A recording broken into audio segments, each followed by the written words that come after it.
시편 5편 세 번째 시간입니다. 오늘은 주의 전에 들어가는 자와 들어가지 못하는 자, 이것에 대해서 좀 알아보려고 합니다. 저희가 아침 예배를 드리고 하루를 시작하게 되는데요. 이 다윗은 항상 아침에 하나님 전에 들어가서 하나님을 만나보고 그 다음에 하루를 시작을 했습니다. 그래서 이 시를 쓸 수가 있었던 거거든요. 그리고 시편 5편은 아침 예배 때 부르는 노래로서 하나님의 그 은혜를 경험하고 하루를 시작하다 보니까 항상 하나님 존전 앞에 서 있는 그 삶으로 하루를 살았던 거예요. 그러면 우리가 죄를 가지고는 하나님 앞에 설 수가 없잖아요. 그럼 다윗은 죄가 하나도 없이 항상 살았느냐? 그러면 정말 우리하고 다른 사람이잖아요. 그러면 죄를 가지고 있는 사람이 어떻게 하나님 존전 앞에 매일같이 서고 또 매 순간 하나님을 만나면서 살 수 있는지, 그것에 대해서 오늘 좀 알아보려고 합니다. 주의 집에 들어가는 자와 주의 집에서 쫓겨나는 자, 이걸 대조해서 지금 시편 기자는 이야기를 하고 있는데요. 시편 5편 7절, 8절은 주의 집에 들어가는 자고 9절, 10절은 주의 집에서 쫓겨나는 자를 이렇게 표현하고 있습니다. 주의 집에 들어가는 자는 경외하는 자, 하나님을 경외하는 자는 집에 들어가는 자고요. 그리고 10절에 보면 쫓아내소서 저희가 주를 배역함이니이다. 그래서 하나님의 말씀을 배역하는 자는 쫓겨나는 자고, 그리고 하나님을 경외하는 자는 집에 들어갈 수 있는 자라는 거죠. 그래서 저희가 하나님을 경외한다, 이 마음을 가지고 우리가 하루를 살면 하나님 존전 앞에 매일같이 들어갈 수 있는 자라는 거예요. 그러면 경외하다, 우리 지난 시간도 한번 교제를 했는데요. 경외함이라는 게 어떤 뜻인지, 이게 거룩한 두려움 가운데 하나님 앞에 서는 거를 의미합니다. 자, 시편 31편 19절에는 주를 두려워하는 자, 이게 두려워하다, 이게 경외하다 하고 같은 단어거든요. 그래서 두려워하는 자를 위하여 쌓아두신 은혜, 곧 인생 앞에서 주께 피하는 자를 위하여 베푸신 은혜가 어찌 그리 큰지요. 그래서 두려워하는 자는 인생의 문제를 가지고 하나님께 피하는 자가 경외하는 자, 두려워하는 자라는 거예요. 그래서 내가 오늘 삶을 살면서 정말 세상의 고통과 근심 걱정을 하나님께 내가 드리고 피하는 자는 바로 하나님을 두려워하는 자라는 거예요. 고린도후서 7장 1절에 바울 형제는 이렇게 이야기합니다. 그런즉 사랑하는 자들아, 이 약속을 가진 우리가 하나님을 두려워하는 가운데서, 경외하는 가운데서, 다른 말로는요, 거룩함을 온전히 이루어. 여기서 이야기하시는 것은 매 삶 속에서 거룩한 두려움 가운데 사는 사람, 하나님을 거룩한 두려움 가운데서 사는 사람은 거룩함을 온전히 이룰 수 있다는 거예요. 육과 영의 온갖 더러운 것에서 자신을 깨끗게 하자. 그래서 여기서 보면 이 약속을 가진, 우리가 어떤 약속을 가졌죠? 이 사도 바울 형제 땐 우리한테 영생을 가지고 있는, 우리가 영생을 취할 수 있는 그 약속을 우리한테 주셨어요. 그럼 마지막 백성한테는 영생 안에서 어떤 약속을 주셨냐면 14만 4천이 되는, 살아서 예수님을 만나는 사람. 그럼 살아서 예수님을 만나는 사람은 점도 없고 흠도 없는 그런 품성으로 예수님의 3.5년을 우리가 실현할 수 있는 그런 자들, 그게 저희한테 주신 약속이라는 거죠. 그런 사람들은 매일의 삶 속에서 하나님을 두려워하는 가운데서 온갖 더러운 것에서 우리가 분리될 수 있다는 거예요. 그 마음을 가지고 있으면. 여기서 만약에 배역하는 사람들은 하나님 전에 들어갈 수가 없다라고 이야기를 합니다. 그러면 배역하다라는 뜻은 마라라고 하는데 배반하다, 반항하다. 하나님의 말씀이 들어오는데 계속해서 내가 마음속에서 반항하는 거야. 이것을 배역하다라는 뜻이죠. 하나님의 초청은 매 순간 계속해서 저희한테 속삭이고 계시고 양심으로 계속해서 말씀을 하고 계십니다. 그런데 그게 너무 싫은 거예요. 왜냐하면 세상이 너무 좋기 때문에. 세상 즐거움이, 우리가 고통도 즐기는 사람이 있습니다. 내가 지금 죄에서 벗어났을 때 그걸 벗어나고 싶은 마음이 간절하면 좋은데 그냥 이렇게 사는 거, 이렇게 죄를 즐기면서 사는 거, 이게 그냥 자연스러운 거예요. 그게 너무 좋은 거예요, 그냥. 그럼 하나님의 말씀이 들어오는데도 계속해서 그걸 내가 반항하고 거역하는 자, 그게 배역함이라는 거죠. 이사야서 1장 18절에는 여호와께서 말씀하시되 오라 우리가 서로 변론하자. 하나님께서는 계속 저희한테 변론하자고 초청을 하십니다.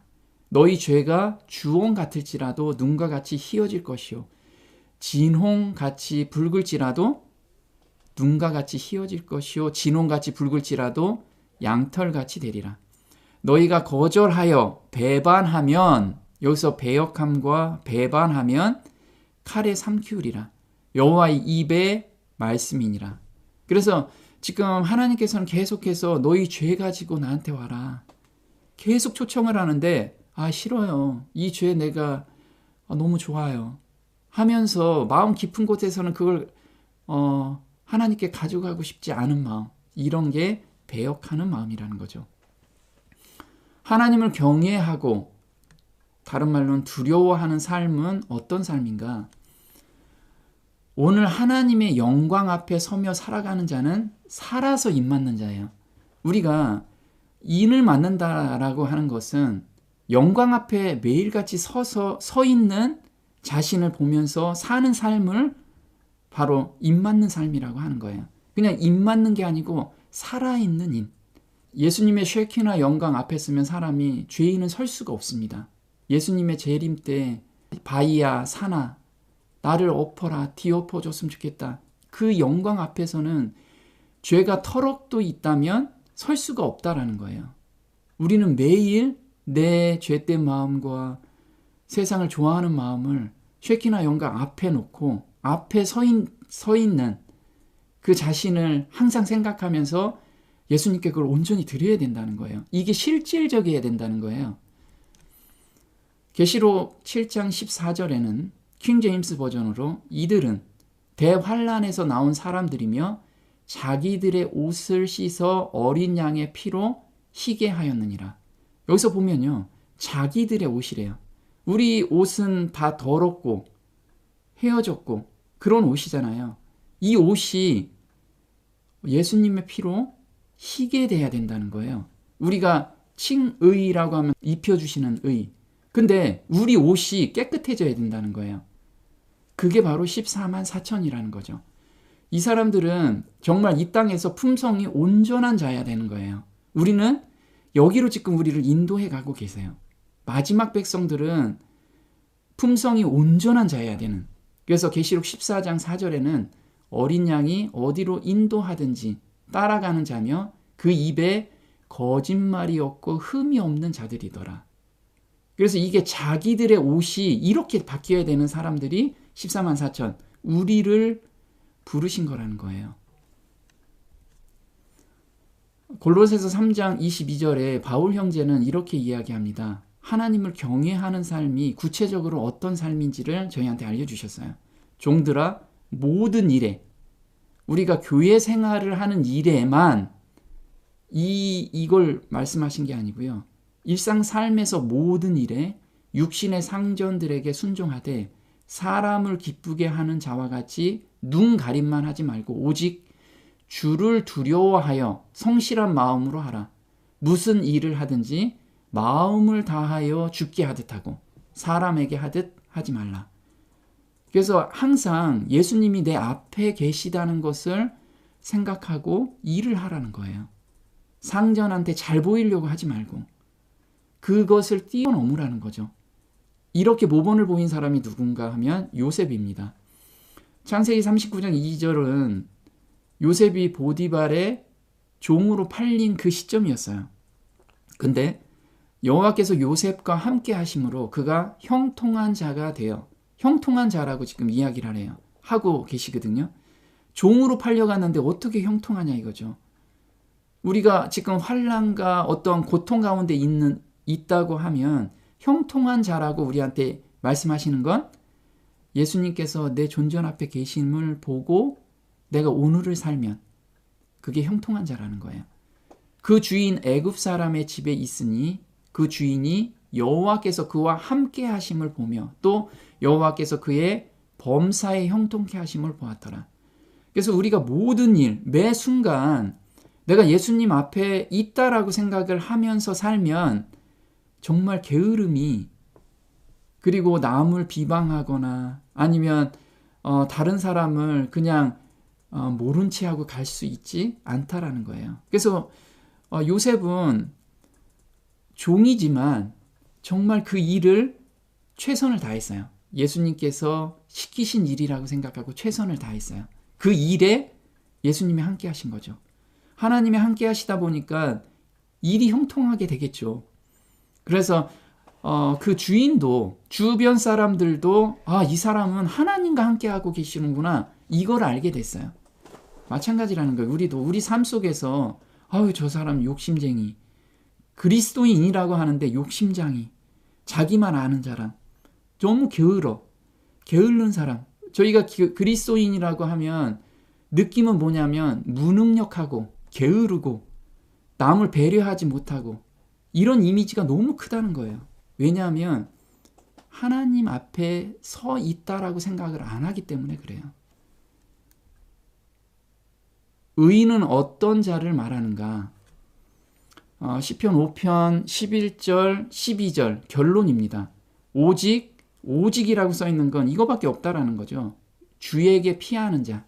아까 피하다라는 게 경외하다, 두려워하다라는 뜻이라고 말씀을 드렸는데, 오직 주에게 피하는 자는 다 기뻐하며 주의 보호를 인하여 영영이 기뻐 외치며 주의 이름을 사랑하는 자들은 주를 즐거워하리라.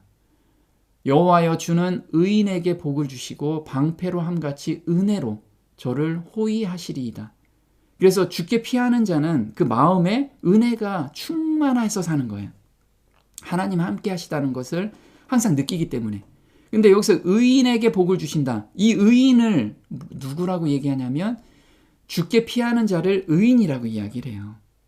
내가 어떤 의로운 삶을 살아서 의인이 아니고 나의 문제를 가지고 하나님께 피하는 자, 거기에서 하나님의 마음을 받는 자, 이게 의인이라는 거죠. 그래서 이렇게 갑옷을 쓴 우리가 하루를 전신갑주를 입고 사는데 은혜로 저희를 호위한대요. 이 방패라는 뜻은 내 몸 전체를 가리는 큰 방패를 의미합니다. 이렇게 은혜의 방패가 나를 둘러진치는 거예요, 항상. 그런 어려움 가운데서도 그 은혜를 생각하면서 그 어려움을 감사함으로 받으면서 간다는 거죠. 히브리서 13장 9절에는 여러 가지 이상한 교리들에 끌리지 말라. 마음은 은혜로서 굳게 하는 것이 좋고, 여기서 보면요, 항상 내가 모든 삶 속에서 하나님 앞에 서는 삶에서 하나님은 나한테 은혜를 주시는데 그 은혜의 말씀은 이상한 교리, 요즘 앞으로 더 이상한 교리들이 우리를 많이 유혹을 할 거예요. 그럴 때 아니야, 하나님께서는 과거의 나한테 어떤 은혜를 주셨는데 그래서 믿음이 더 굳건하게 서진다는 거예요. 성전에 들어갈 수 있는 것은 죄가 하나도 없어서가 아니라는 거죠. 여기서 또 오직이라는 말이 나와요. 시편 5편 7절입니다. 오직 나는 주의 풍성한 인자를 힘입어. 그래서 인자, 아까 두려워하다, 나의 죄를 가지고 인생의 문제를 가지고 하나님께 가는 자, 이게 두려워하는 자라고 이야기를 해요. 그러면 오직 하나님의 풍성한 인자를 힘는다. 그럼 인자가 어떤 건지 우리가 조금 더 알면 좋겠죠. 주의 집에 들어가 주를 경외함으로 성전을 향하여 경배하리이다. 자, 여기서 인자라는 건 다른 말로 변함없는 사랑의 마음. 하나님의 그 변함없는 사랑의 마음을 깨달았을 때 하나님께 맨날 도망간다는 거죠. 그래서 이게 everlasting love라고 하는데요. 여호와는 그 경외하는 자, 곧 그 인자하심을 바라는 자를 살피사. 그래서 하나님의 그 변함없는 사랑을 깨닫고 하나님께 피하는 자, 피하는 마음을 가진 자, 그 마음을 가진 자를 하나님께서는 정말 결코 놓치지 않으신다는 거예요. 근데 잠언 16장 6절에는요. 인자와 진리로 인하여 죄악이 속하게 되고, 자, 우리가 어떻게 죄악이 속하냐면 인자와 진리로 인해서 죄악이 속한대요. 그럼 이 인자가 너무 중요한 거죠. 내가 기도하면서 하나님 저 죄 회개합니다. 용서해 주세요. 이런데 인자를 모르면, 하나님의 인자하시는 마음을 모르면 그 죄악이 속하였다는 확신이 없다라는 거예요. 그리고 여호와를 경외함으로 인하여 악에서 떠나게 되느니라. 그래서 우리가 매일의 삶 속에서 경외한다. 아까 거룩한 두려움이라고 말씀을 드렸어요. 거룩한 두려움 가운데 사는 사람은 악에서 떠나게 된다는 거죠. 자, 인자라는 건 부모님의 사랑을 우리가 알았을 때 하나님의 그 부모님 같은 끊임없는 그 사랑, 아낌없는 사랑을 안 자들만이 죄악이 온전히 속했다는 것을 알 수가 있다라는 거예요. 시편 103편 12절에 동이 서에서 먼 것 같이 우리 죄가를 우리에게 멀리 옮기셨으며 아비가 자식을 불쌍히 여긴 같이 여호와께서 자기를 경외하는 자를 불쌍히 여기시나니 이는 저가 우리의 체질을 아시며 우리가 진토임을 기억하심이로다. 그래서 아비가 자식을 불쌍히 여기는, 그래서 우리가 부모가 자식들은 아낌없는 사랑을 주잖아요. 그래서 자식 이기는 부모 없다라는 거. 왜 그러냐면 더 사랑하는 사람이 져주게 돼 있어요. 하나님께서 매일 져주고 계세요, 우리한테. 그래서 하나님의 그 사랑을 알면 우리가 효도하고 싶잖아요. 그 효도하고 싶은 마음이 절로 생긴다는 거죠. 그래서 우리가 죄악이 속하게 된다는 건 하나님의 그 부모 같은 사랑, 부모보다 사실 몇십억 배 더 큰 사랑이죠. 그 사랑을 알고 진리는 그 사랑을 깨닫게 하는 성령이시죠. 그래서 저는 진리의 영이라. 그래서 성령 하나님께서 우리를 깨닫게 하시면 우리가 죄를 속하게 된다는 거예요. 그래서 악에서 떠나게 된다. 이 떠나다라는 뜻은 그냥 악이 쓱 떠나는 게 아니고요. 수르라고 하는데 쫓아버리다, 단순히 악에서 돌이켜 떠나는 것뿐만 아니라 철저하게 악을 쫓아버린다라는 뜻을 가지고 있어요. 그래서 우리가 어떤 죄된 생각과 욕망, 세상 유혹이 왔을 때 예전에는 그냥 아무 생각 없이 봤지만 지금은 하나님 저 이거 싫어요. 이젠 싫어하는 마음이 생기잖아요. 왜? 하나님이 슬퍼하기 때문에. 슬퍼하시는 모습을 보면 정말 싫어지잖아요. 그런 마음이 절로 생긴다는 거예요. 그래서 이걸 우리가 의라고 하죠. 그래서 나의 손을 가지고 직접 양을 죽이는 그 모습, 그것을 항상 내 마음에 두게 되는 거죠. 이게 의라는 거예요. 의를 가졌다라고 하면 어떤 마음을 가지고 있냐면 스가랴서 12장 10절, 이 마음이 내 마음에 있는 게 의라는 거예요. 아, 예수님께서 십자가에 못 박히셔서 내 죄가 다 용서받았지? 아, 좋아. 이게 의가 아니라는 거예요. 의를 정말 소유했다면 애통하는 마음을 항상 가지고 있어요. 내가 다윗의 집에 예루살렘 거민에게 은총과 간구하는 심령을 부어주리니 그들이 그 찌른 바, 그를 바라보고 찌른 바 그 예수님을 바라보고 그를 위하여 애통하기를, 독자를 위하여 애통하듯 하며 그를 위하여 통곡하기를 장자를 위하여 통곡하듯 하리로다. 정말 장자를 잃은 그 창자가 끊어지는 그 애통함, 내가 정말 죄된 마음이 매일 올라오고 세상을 좋아하는 그런 마음 때문에 계속해서 내가 예수님을 찌르고 있는 그 모습 때문에 창자가 끊어지는 그 애통하는 마음이 없는 가운데서 나 의인이야. 나 의 받았어. 그거는 잘못됐다라는 거예요. 자, 또 두 번째, 주의 집에 들어가는 자는 주의 의로 나를 인도하시고. 자, 주의 의로 나를 인도하시래요. 그러면 이 주의 의라는 게 무엇이냐 이거죠. 10절에 보면 하나님이여 저희를 정죄하사. 그래서 내 주변에 지금 쌓여있는 다윗 같은 경우는 지금 압살롬 군대에 지금 쫓기고 있어서 기도하면서 하나님 저 압살롬 군대 좀 멸해 주세요. 저놈도 나쁜 놈들입니다. 이렇게 말하면서 기도했을까요? 우리가 지금 내 주변에 있는 사람들한테 그런 마음으로 기도하고 있다면 하나님의 의를 받지 못한 거죠. 주의 의라는 건 뭐냐면 주의 성품으로 저를 인도해 주세요. 주의 성품으로. 이 뜻이라는 거죠. 자, 고린도후서 4장 8절에 우리가 사방으로 우겨쌈을 당하여도 쌓이지 아니하며 답답한 일을 당하여도 낙심하지 아니하며 우리가 항상 예수 죽인 것을 몸에 짊어짐은 예수의 생명도 우리 몸에 나타내게 하려 함이라. 그래서 여기서 보면 바울 형제는 항상 우겨쌈을 당했죠. 그런데도 그 안에서 평안한 가운데 살았어요.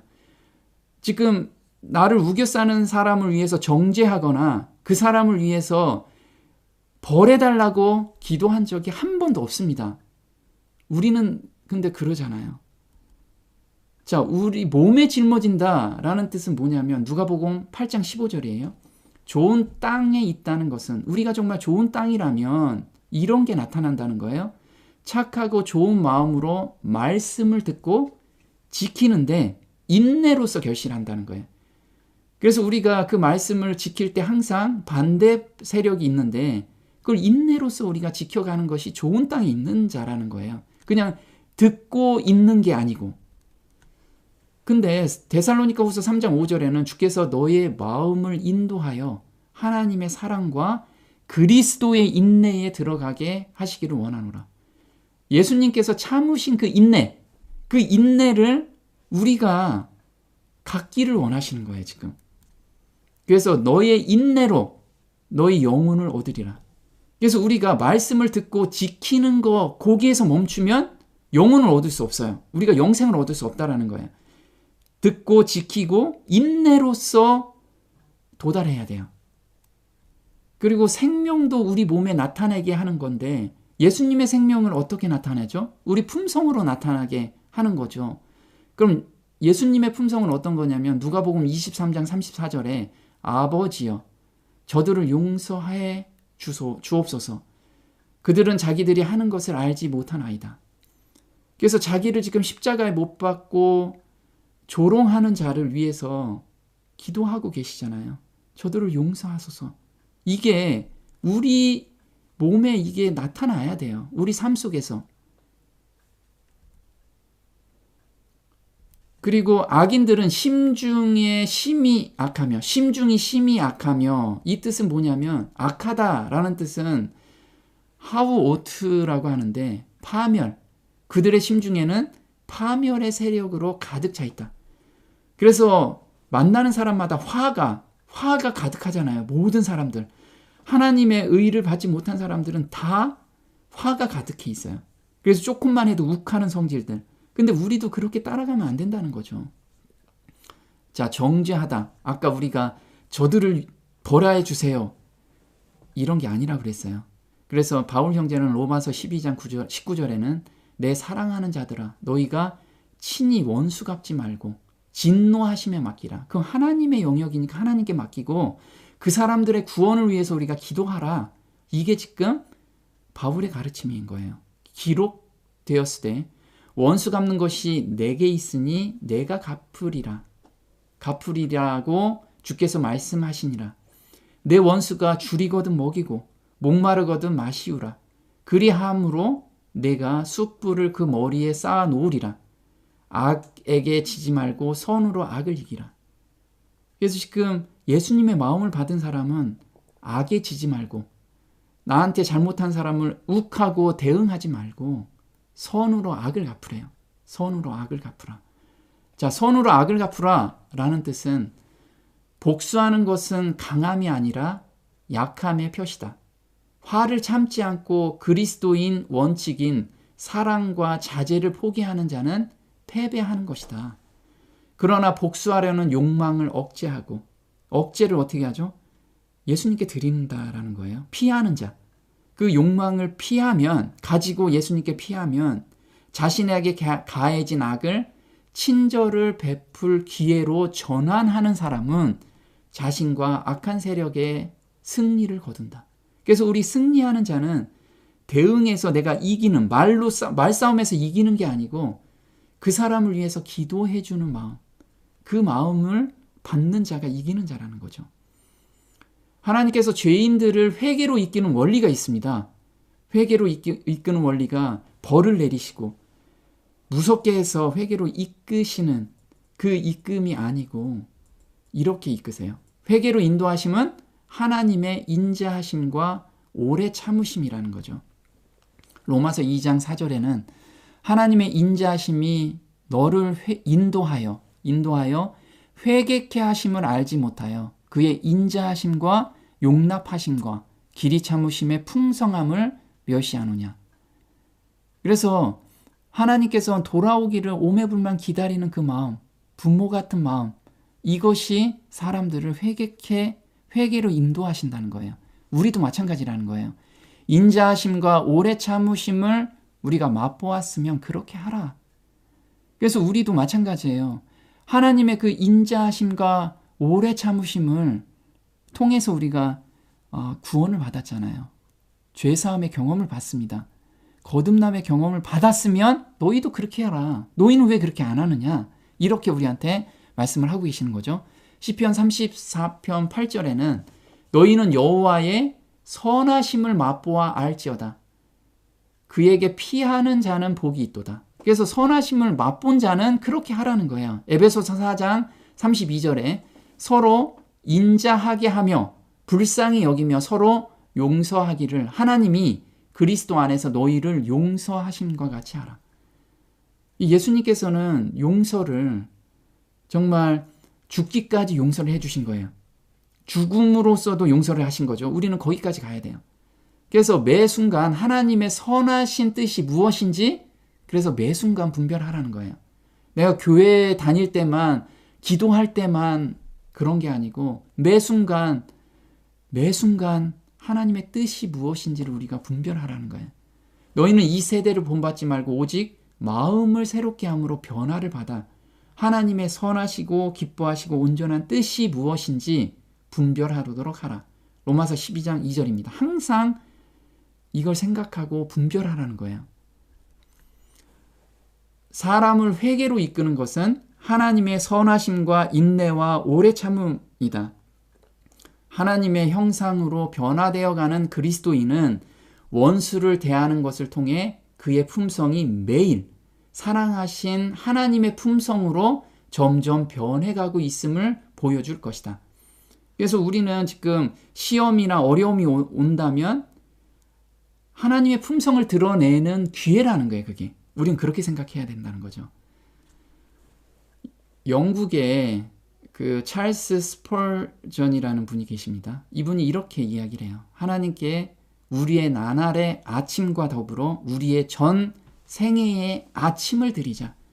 기도는 낫을 여는 열쇠가 되고 또한 밤을 잠그는 자물쇠가 되어야 한다. 헌신이 새벽별과 저녁별이 되어야 한다.